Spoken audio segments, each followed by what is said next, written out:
जरा मज़ार दे ओ नेड़े अर्ज और एक पेश दरबार होवे नावां लिखो विच नौकरां खादमां दे मेरा चाकरां विच शुमार होवे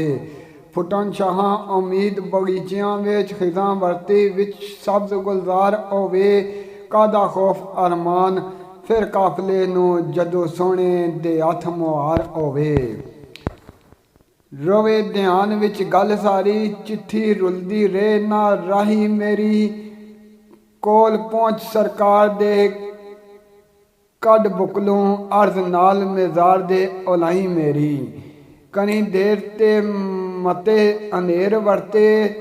सरे दोस्की जिंद गुनाई मेरी चिट्ठी नाल मेजार अरमान लावी अगो बुझ लैसन सारी साई मेरी सुनन वाला दुख दुखियारियां दे लजां पलदा है लजपाल सोहना सब सोहणियां नूं जिन्ने मात कीता आया जग दे विच कमाल सोहना रहिंदा है बरम जे करम दी नज़र वेखे देवे कुल अंदेशड़े टाल सोहना जली पान मलंग अरमान शाकोर दे जिन्हां नूं आप जमाल सोहना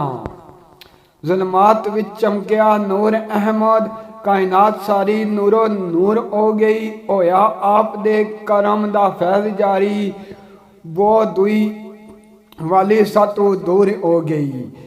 मिली आजी मस्ती दे विच रहना अस्ती खुदी गरूर दी चूरी हो गई मैं ओदी अरमान ओ साईं मेरा ओके जिस दी जग मशहूर हो गई।